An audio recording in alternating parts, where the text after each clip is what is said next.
Once upon a time, there were distant lands resplendent with wild things. Herds of magnificent creatures stretched as far as the eye could see. This was a land that time forgot, but not for long. Captured and crated, these creatures were sent forth on a strange journey which took them halfway round the world. To share them with others, we brought them back home. Little was known of their habits or needs. Many perished during the voyage. But those that survived were to become living souvenirs, locked in a world of concrete and steel.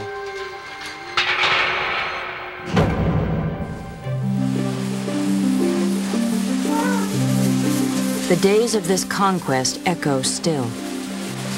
Keepers today have inherited a fateful legacy. They must now tend this tangled web we call captivity. With species becoming extinct each day, the word keeper takes on new meaning. Many of the animals under human care may soon be the last of their kind.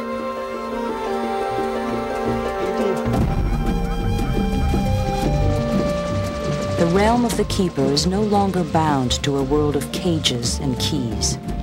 What once was considered wild has become a battleground where we fight to save endangered species. Now we must care for the prisoners of this war against extinction. Guarding the creatures of this fragile kingdom, these are keepers of the wild.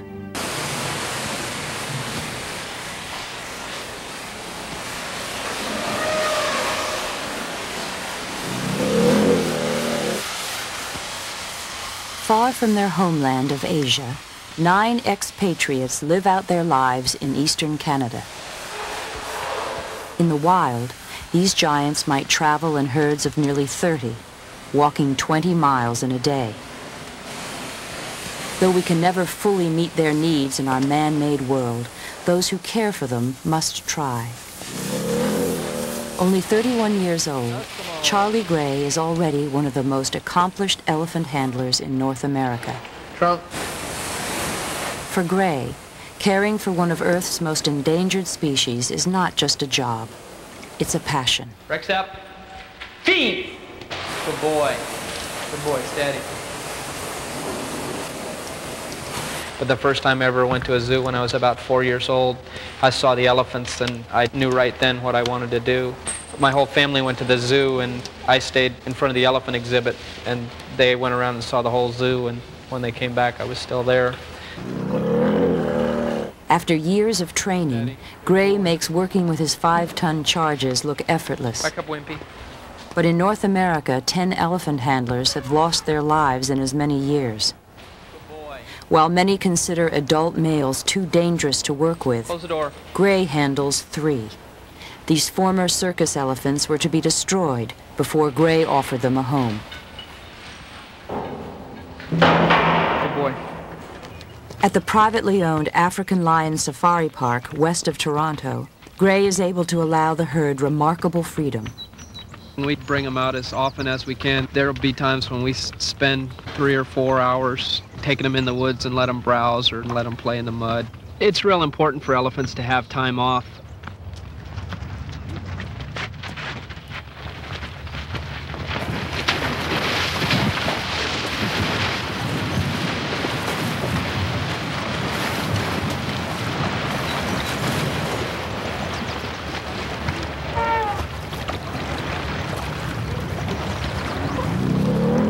With a lake on the premises, the elephants can socialize, much as they would in the wild. It makes me really happy to see them. You can really tell that they're enjoying it, and it makes me feel really good that I can give them this kind of life where they can behave like elephants.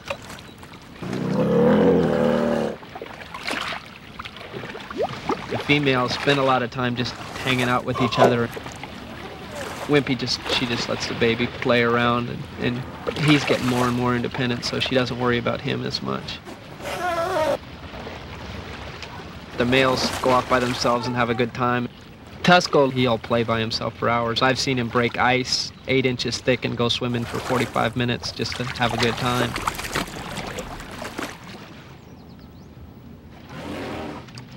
Highly endangered, Asian elephants are now rarely taken from the wild.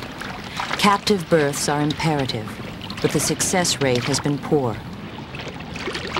Today, as we become more sensitive to their needs in captivity, the elephants are beginning to respond. A year ago, Gray celebrated an important victory with the arrival of Colonel Tusk, only the 3rd Asian elephant born in Canada. Gray is passing on his knowledge to the next generation. 14-year-old Matthew Daly is an eager apprentice.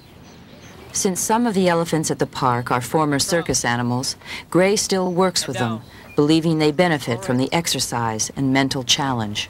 So you want to put your leg in there as close to the knee as you can. Okay. And he won't bite. It doesn't hurt. Head down. Much. Head down. Head down. Take it. Hey, come here. Move up. Come here. Move up. Steady. Stand up. Rex up. Feet. Steady. Move up. All right. All right. Good boy. Back up. Good boy. Nothing to it.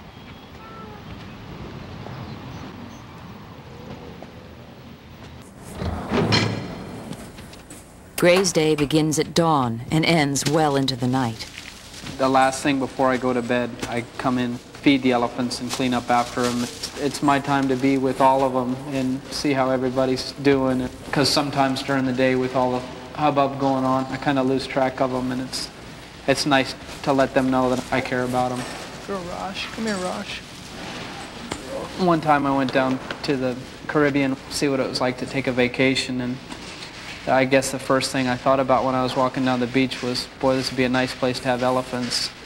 And then after about a day and a half or 2 days of swimming and, you know, sitting by the pool and doing all that kind of stuff, I was ready to go get my shovel and start shoveling again. In eastern Canada, the winters are long and cold. Neighboring farmers have grown accustomed to the sight of a herd of elephants trekking through the snow. Easy, Calvin. Easy. You're okay. Get over it. These tropical giants have adapted remarkably well to life in Canada's snowbelt. Rex, come here. Move up. Come here.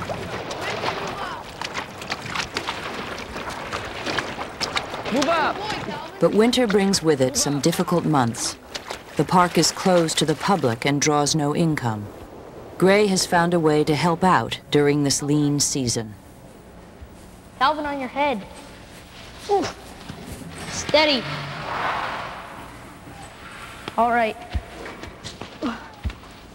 Calvin, stand up. Steady, Calvin. Steady. Steady. Steady. Are you ready? All right. All right. Each winter, Gray takes some of the elephants back to the circus. This year, Matthew and 5-year-old Calvin are ready for the trip. Yeah, I mean, just look natural. Don't. So just go up there natural, but be confident. Like that? Yeah, be up there for everybody to see, you know. Get over. Steady, steady. The elephants travel real well. In fact, Calvin, when he was first starting to travel, he loved going to new places and seeing new things, and every time we'd go by the truck, he would sort of veer off, and if the doors were open, he'd want to go in. Though the elephants are veteran travelers, for Matthew, the 500-mile journey to Montreal is a new adventure.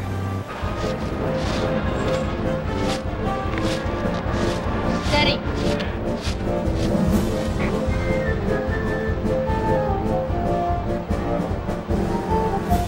Wait, you're tied.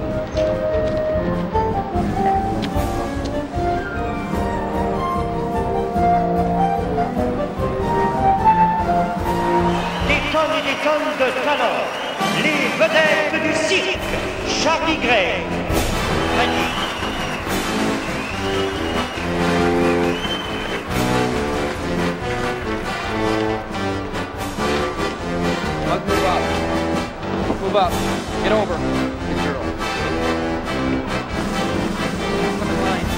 it, hold it. All right, good.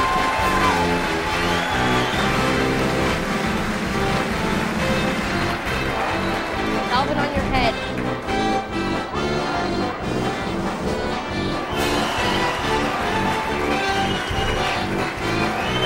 Calvin, stand up. Calvin, steady.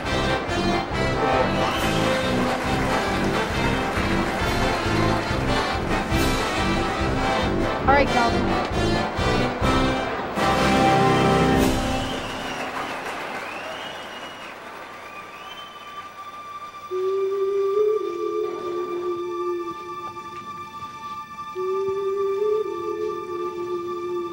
In his quest to provide a better life for his elephants, Charlie Gray is stretching the boundaries set in the past. Some call him a maverick, but in the changing world of captivity, Gray is searching for a way to do it differently and do it right.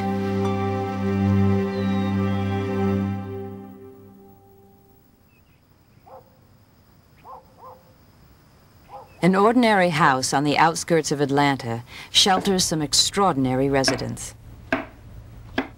After a full day as lead keeper of reptiles at Zoo Atlanta, Sue Barnard returns home to continue her care for some of nature's most maligned creatures. My profession in life is herpetology, but my passion is bats.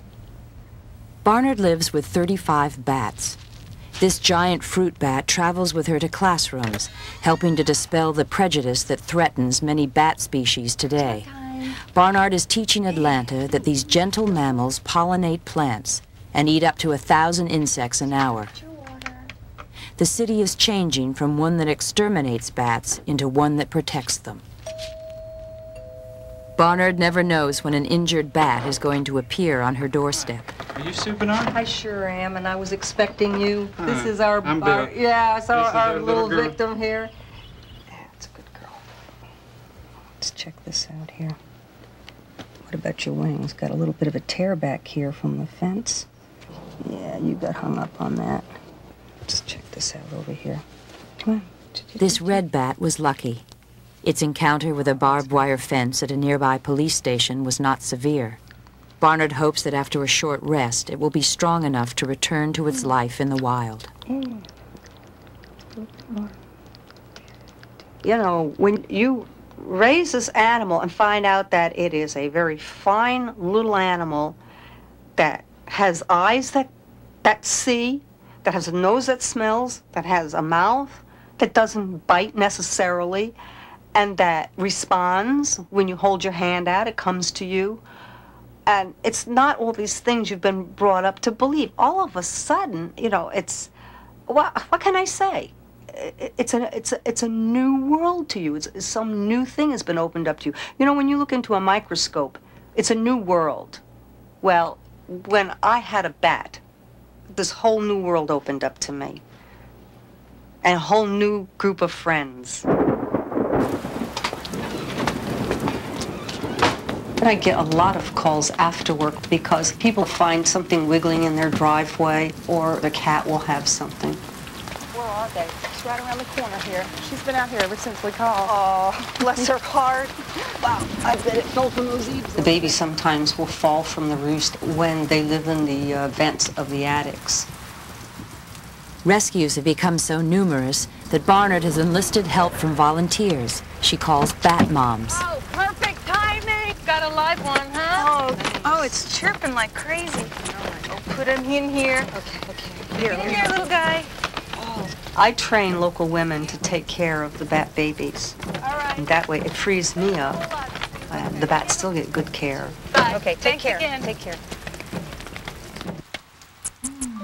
Look at you.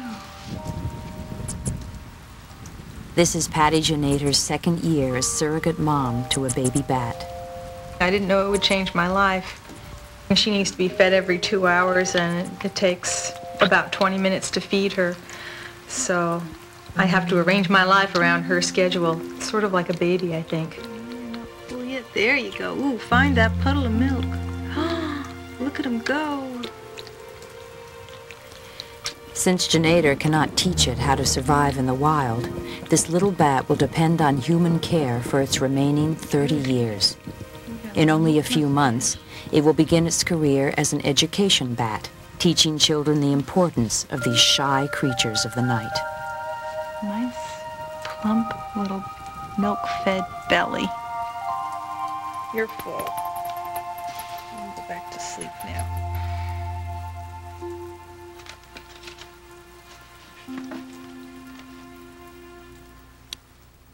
Bat's got friends, but Bat's got to have more friends. And I think it's happening. I hope it is. I hope it happens. Maybe not fast enough.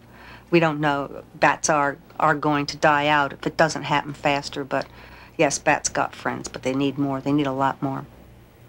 We're gonna see some bats, okay? You ready? Yeah. You ready? All right. Oh, He's being a good boy, isn't he? we know they're not. Would you do that? The children are our future, and they're marvelous. Mine is a flying fox. They're open to learning. Oh, I love them.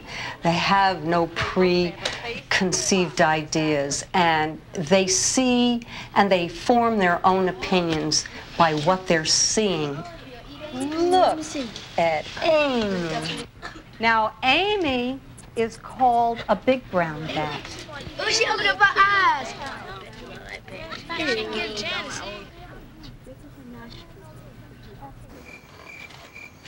After 48 hours under Barnard's care, the red bat is strong enough for release. To increase its chance of survival, Barnard returns to the site where it was found. She's ready. Sometimes I can't release a bat, and it's a very, very sad thing. But when I get a chance to actually bring one around and get it back into the wild, it's a wonderful feeling.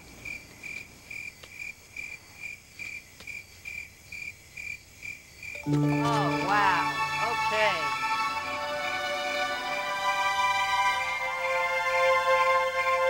Vanishing in the Atlanta night, another bat has survived its collision with mankind. This time, it was met with compassion. With friends like Sue Barnard, it now has at least a fighting chance.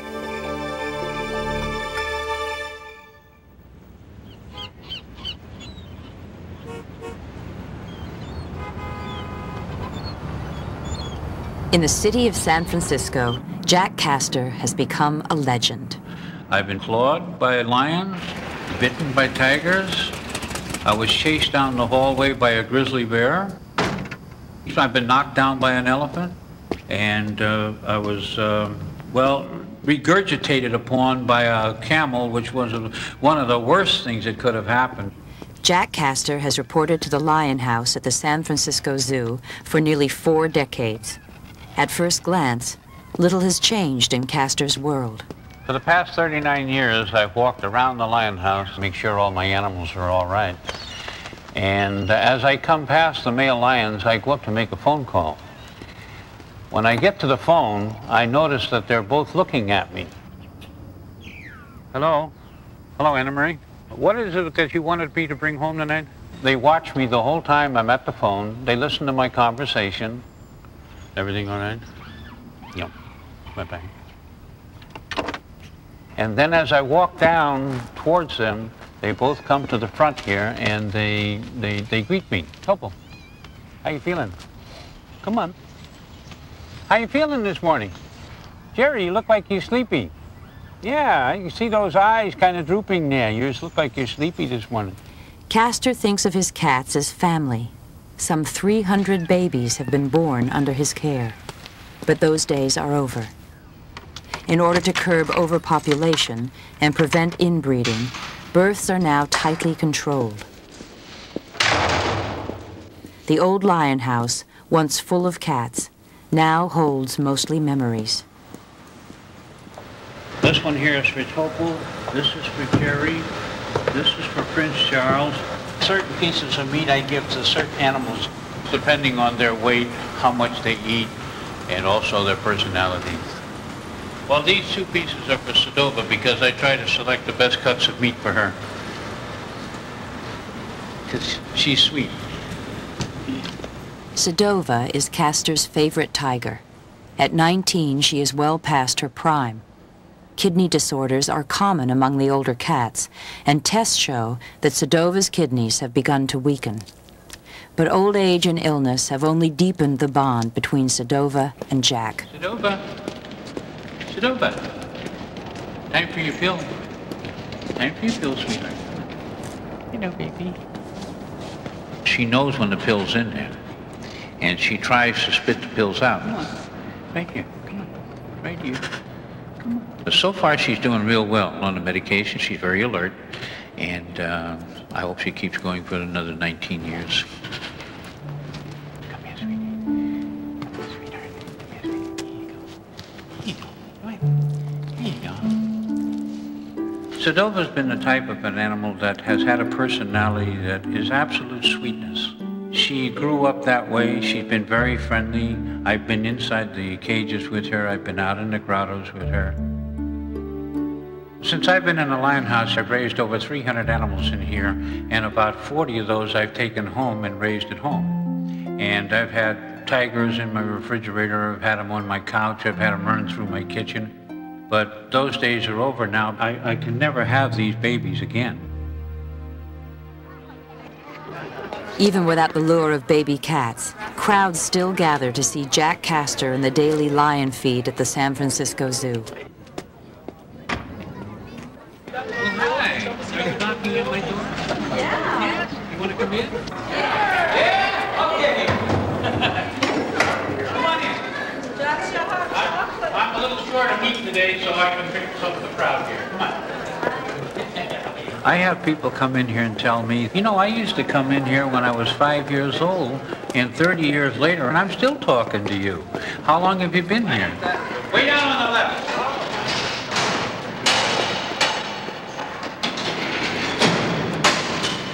Okay, that's it.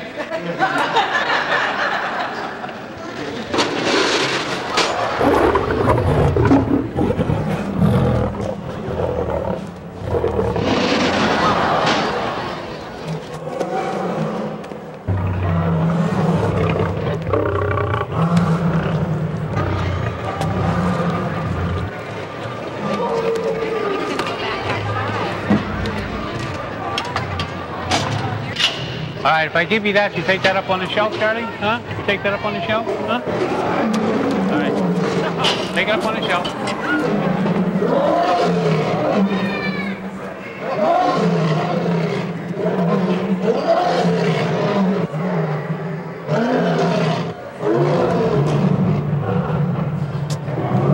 That's the most beautiful sound in the world.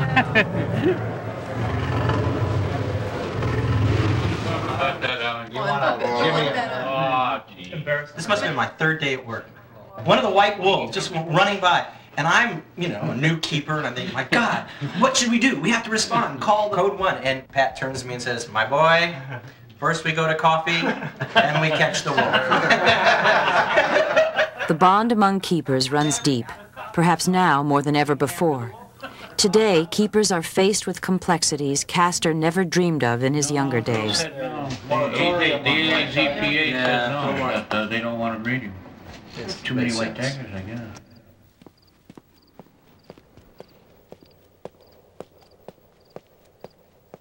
Sometimes I get into one of these reminiscing moods.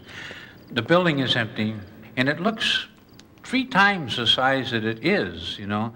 And I just get this feeling within me, sort of an upwhelming feeling that I've been a part of all this, all the animals I've raised. And I get this heavy feeling in my heart that time is passing by. In April, Sedova's kidneys began to fail. On April 8th, Castor consented to have his favorite tiger put down.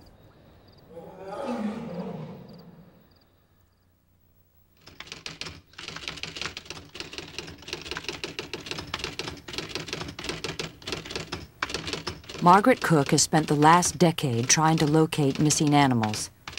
For 5 years, Cook was a keeper in the most popular attraction at the zoo, the nursery.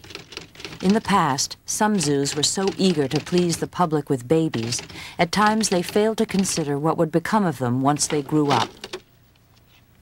When Cook learned that some of her infants had been sold to animal dealers, she quit the zoo and began her quest to locate the ones she had raised. Today, Cook has found all but 2. This is Pumpkin.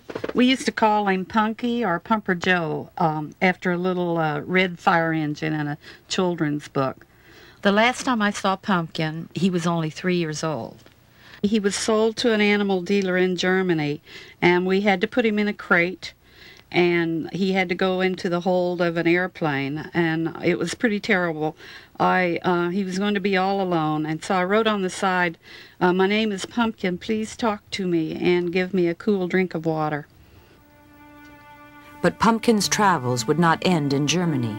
He was to have many owners and many names. Shuffled from place to place, the young orangutan finally wound up in Hollywood.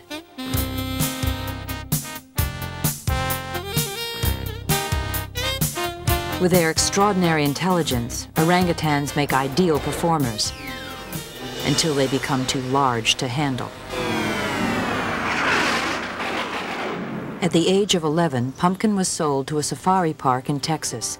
After years of inadequate care, a critically ill Pumpkin was rushed to the Dallas Zoo for emergency medical treatment. When he arrived, he was comatose, suffering from hypothermia and acute pneumonia. For the past 4 months, Michelle Whitehouse has helped nurse Pumper Joe back to health. The first time I saw Joe, we weren't sure he was really going to wake up. He broke our heart. He was lethargic, half dead from hypothermia. He had huge open sores. He barely would lift his head so you could spoon feed him meds and some food. For the first couple days, we had to get in the cage with him to try to raise his body temperature, and we were putting hot water bottles into his hands and into his feet.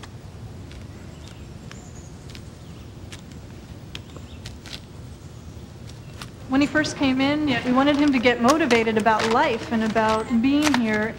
We were trying to come up with ways to get him interested in just exploring his cages and eating and moving around. Within 2 weeks, Pumpkin began to respond. Gradually, he regained the use of his massive arms. As his strength returned, so did trust for his keepers.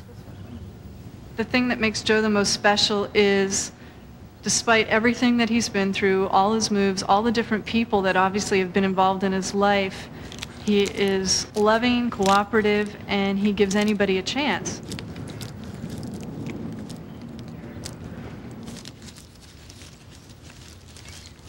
But Dallas could offer Pumpkin only temporary refuge. Due to a surplus of male orangutans in North America, he was a tough candidate for adoption. Pumpkin had not yet found a home.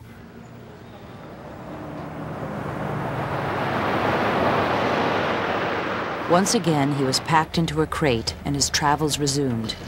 But this time, he rode with a familiar companion and the prospect of permanence.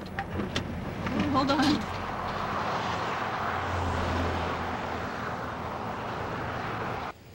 A last refuge for the abused and unwanted lies in the hill country north of San Antonio. Primarily primates, shelters over 400 animals. Whether former pets, laboratory animals, or retired performers, most have suffered traumatic pasts. The residents at the sanctuary depend on donations and their keepers. Stefan Tello began volunteering 6 years ago, caring for primates with special needs. Each newcomer arrives with a unique and often sad history. Tyrone is a victim of a traveling roadside circus. The circus animal trainer used to provoke him into these sudden outbursts of rage by throwing water in his face and by slamming up the side of his cage with a rod.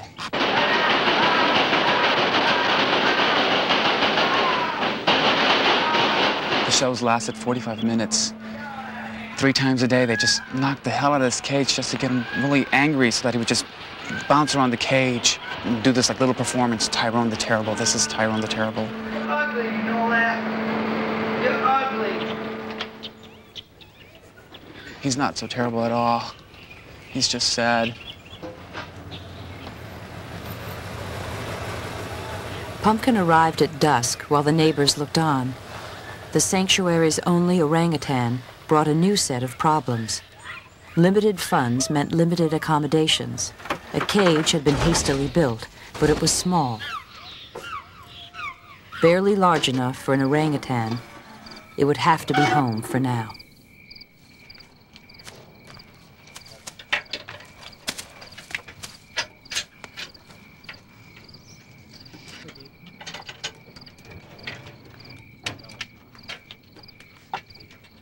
How you doing?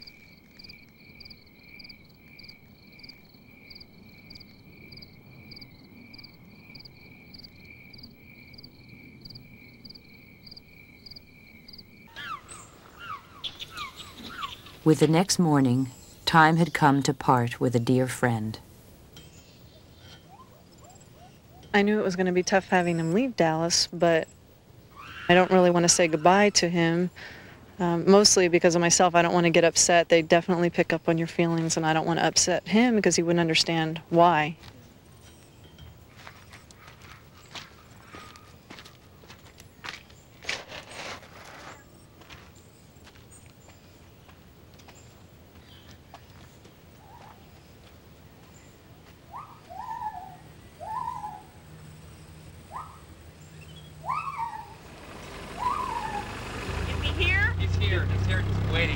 When word reached Margaret Cook, she traveled to Texas to see the baby she raised. It was a reunion she had awaited for 12 years. And I brought some, A slinky? Yeah, Slinky. You're not going to recognize him. Oh, well, You're not going to recognize him. 3 years old. He was just a teeny baby. What you doing, Punky? Just lost you, Punky. Where you been? You remember me? He called you Pumper Joe. Pumper Joe, what you been doing? Oh, Punky, you were so beautiful. Remember we used to play tickle? Hey, kitty, you look at my ear? Yeah. What do you think about that ear? You think about that ear? He's still just as sweet as can be, just as I remember him. You're gonna be safe now, aren't you? Things are looking up for Pumpkin. I think he's gonna be fine. Keep warm in the winter. He needs a big cage. I have to hope it's going to be soon, and it's going to be good. I'll be back to visit him. Oh, yes. I'll be back.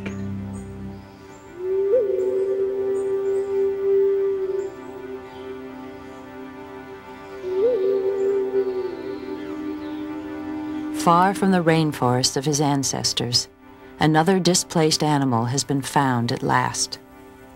Brought into the world for our amusement, Pumpkin will live out his remaining 30 years as a sad reminder of an unenlightened past.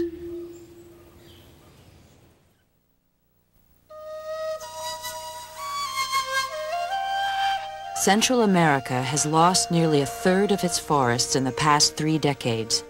But for an extraordinary little country called Belize, there is still hope. Overlooked by early settlers, the jungles of Belize are still rich with wildlife.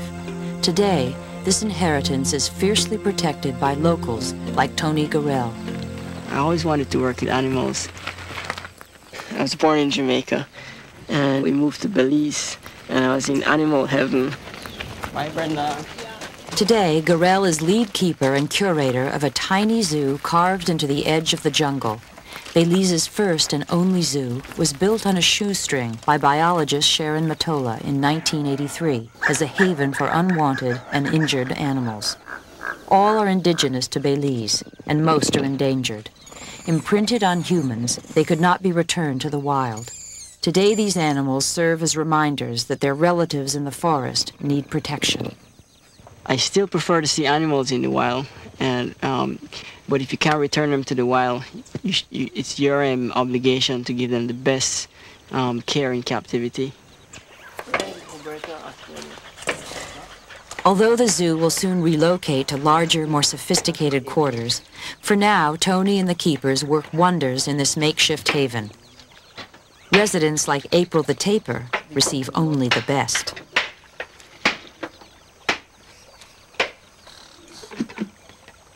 When I just started working here, I was afraid of April, and I used to bring food for her every day and feed her from outside the cage. And eventually, we gained each other's trust. Sometimes when you have big animals, it's difficult to manage them unless you have a little secret touch. Tapirs like to be scratched. There you go. And when you got her on her side like that, you can treat her for ticks or give her vaccinations or anything you want.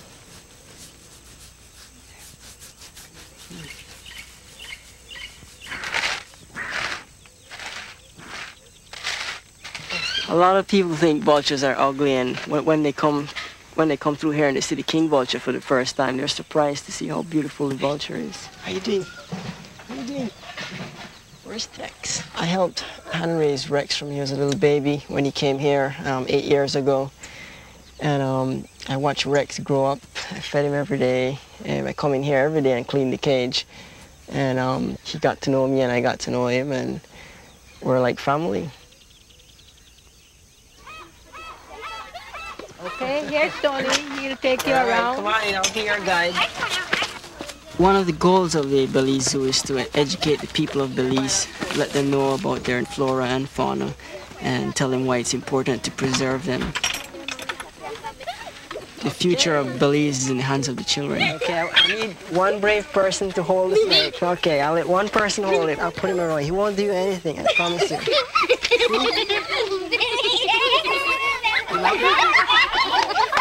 There you go. April is the national animal of Belize. Who's been to April's party before? Her birthday party? How old is she? 7. That's right, April is 7 years old. Look at that long nose she has. There they come. Okay, let's look at the spider monkeys here. A long time ago, a disease almost wiped out all the spider monkeys in Belize. That's why there are so few left. And today they're an endangered species. Last year, 7,000 children passed through the rickety gates of the Belize Zoo. Thanks to Tony Gorell, they left this rough-hewn haven with compassion for the creatures of their forest.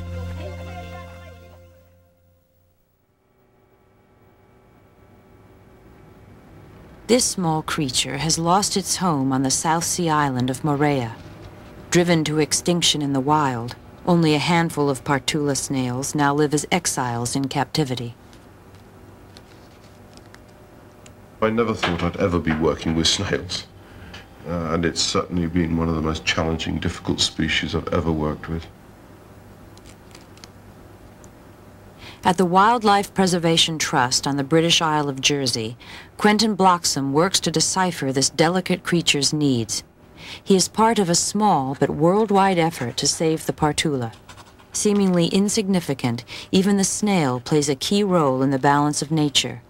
Here in captivity, diet, temperature, humidity, all must be finely tuned or this species will be lost forever. The problem with these snails is that we know so little about them. With most animals in captivity, you can extrapolate from information you have on them in the wild, but there is simply no ecological data on these animals. As hermaphrodites, all Partulas can bear young, but in captivity they've bred poorly, and no one knows why. Morning, George. Good night. Fathered lots of babies, I hope.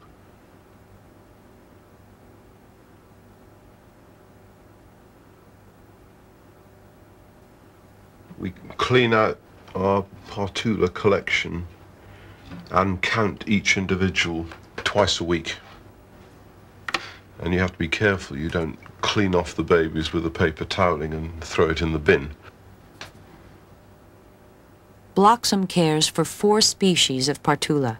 All are endangered, but for one in particular, the future looks bleak. This small snail has to be a candidate for one of the most endangered species in the world. After all, the Californian condor was down to 6 or 7. These are now down to 8 individuals, the world population.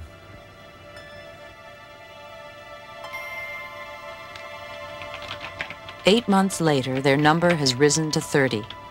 While the future looks brighter, Bloxham knows the battle is far from over. We mustn't simply let things slide away. Even if it's a humble little snail, the world is a poorer place for the loss of a species. It doesn't matter how big or small it is.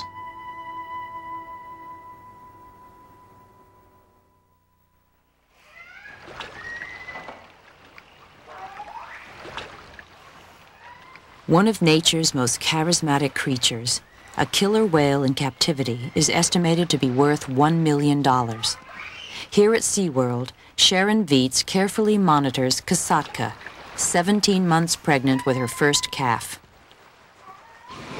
You want to know more about them the more you interact with them. So a lot of times when I take my work home with me, I'm sitting on the couch, or I'll have dreams at night, wondering why they did certain things or what is really going through their mind, because none of us know.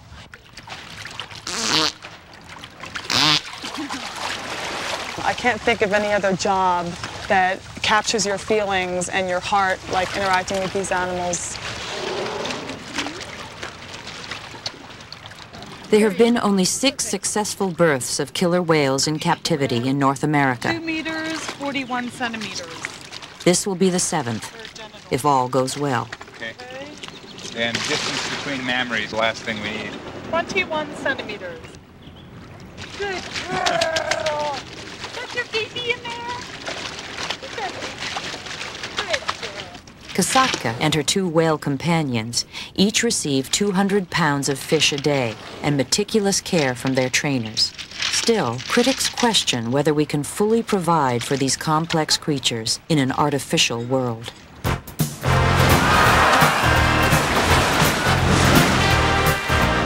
Others argue that public appreciation of killer whales in captivity will help assure the future of whales in the wild.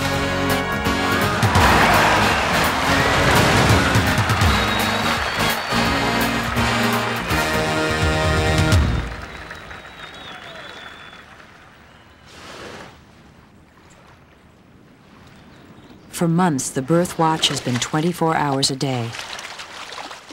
Now the tension is beginning to build.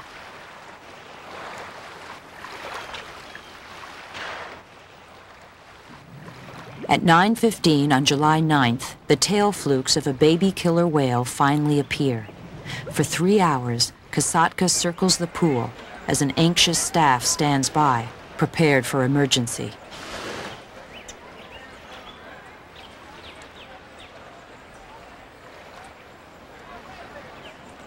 I wish I'd see its tail move by itself and everything, but we don't know if they move their tail on their own this early.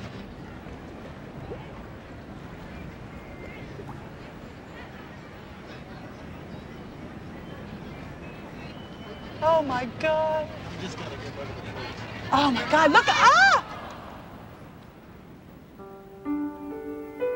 At last, a healthy 300-pound baby whale emerges and swims for her first breath.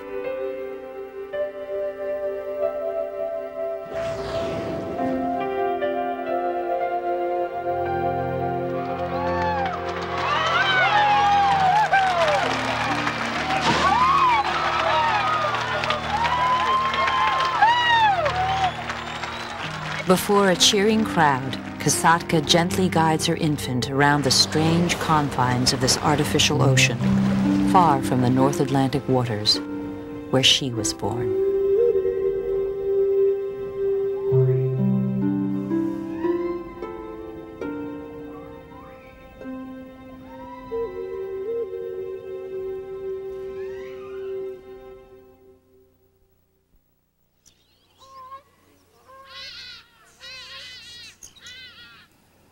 The wilderness has become a battleground. No longer can its creatures withstand man's assault. Rhinoceros have roamed the African continent for 20 million years. Today, with rhino horn worth more than gold, poaching has all but obliterated this mighty beast. its only hope of survival now lies in the hands of a dedicated few. Andy Lodge is a new breed of keeper, bridging the narrow gap between captive and wild. A pachyderm keeper for 13 years, Lodge left the Columbus Zoo after a trip to Africa inspired him to become caretaker of a larger kingdom. Yeah, I'd heard about the slaughter in the 80s of the elephant and rhino, but it was 8,000 miles away and I had never really seen it. The first time I came over, it just made me sick. And I decided, you know, do everything I could to help. Today, Lodge devotes all his energies to a 10,000-acre sanctuary in central Kenya called Ngari Sergoi. Here, high-voltage electric fences protect 16 rhinos from poachers armed with automatic weapons. Anna, do you read? I read. Hi, Anna. Yeah, I'm on my way down from the east gate along the fence. Ngari Sergoi is a team effort. Staffed by Kenyans, it lies on ranch land donated by the Craigs, a local family. The sanctuary was built with the life savings of British expatriate Anna Mertz. Today, she and the rhinos depend on funds raised by Andy Lodge and his fellow keepers. I met Anna Mertz in 1985. She's a truly dedicated, caring individual. And as long as the rhinos have friends like Anna, they may be around for a long time. Each day, Mertz returns from tracking and checking the rhinos, often accompanied by Samia, the orphan she raised. The 6-year-old frequently follows her home in hopes of a handout. I'd been told when I started this place that they were stupid and aggressive and antisocial and hopeless animals. And it didn't take me very long to find out that was a complete lie. And then I started realizing what nice animals they were and what an appalling reputation they had, and totally undeserved. And then I started feeling really strongly about them.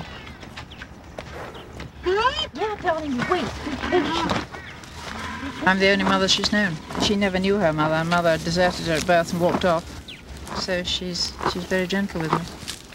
She's a lot more gentle with me now that she's big than she was when she was young, because she was clumsy, like a young puppy, and was continually knocking me down. But now she's big and's got control over her feet. And I'm just lucky because I live in the middle of the sanctuary and she does her own thing but comes home and visits me regularly. Now she's just my friend. If she hears me walking in the bush, she comes and joins me. And it's just an incredibly lucky relationship.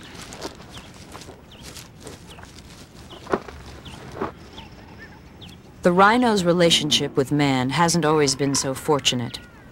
Constant siege by poachers has led those at Ngari Sergoi to remove the precious horns from 3 of their rhinos in hopes of making them less attractive.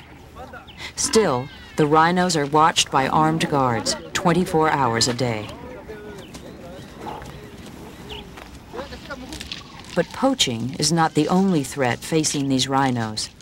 Because man has disturbed the balance of nature, overabundant giraffe have decimated the limited food supply. As we ride along, you can see pretty much what the giraffe have done to the environment here. Take a look at these trees. They not only eat the foliage on them, they also destroy the bark, which kills the trees. As you can see, the bark and everything else is gone. It's just devastating, so we have to get them off because they're eating foliage the other animals are going to need. We had 2 options. Either shoot the giraffe or move them.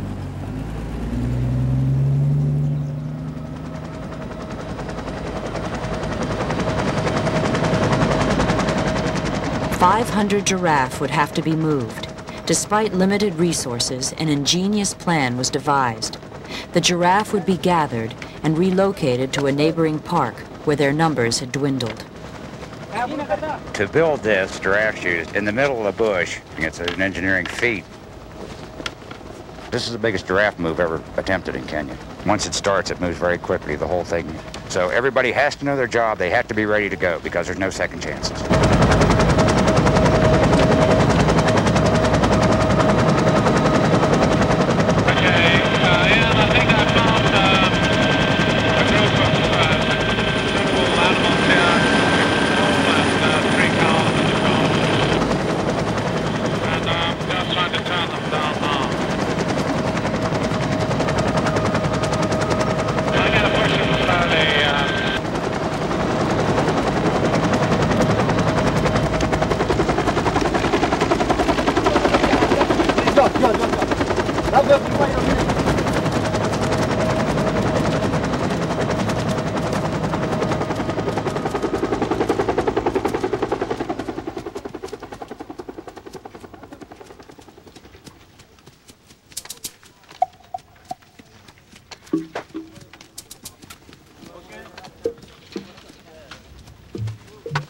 The tourists will be able to see the giraffes in areas where they have been depleted over the years.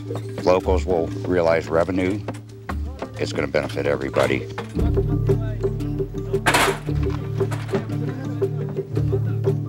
In a truck donated by the American Association of Zookeepers, the first group of bewildered giraffe begins the 3-hour journey to Samburu National Park.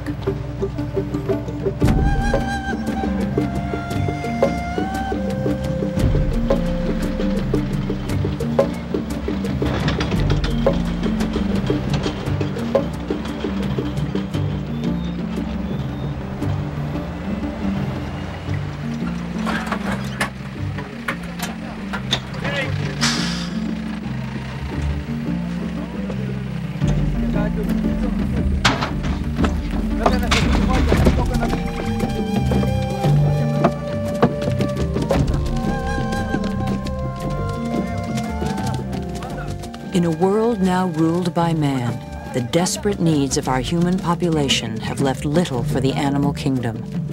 It is now up to mankind to look with compassion on what once was wild. If everybody just takes a look around the world and sees how beautiful it is and how beautiful it is with the animals and the birds, and just say to themselves, hey, you know, this is worth taking care of, you know. It was a gift to us, you know. It would be a lonely place without the animals. It would be a very lonely place. And maybe they don't appreciate them now, but I'll guarantee you once they're gone, they're going to know what they've lost, and they'll never be back. Everybody pretty much has to be a keeper.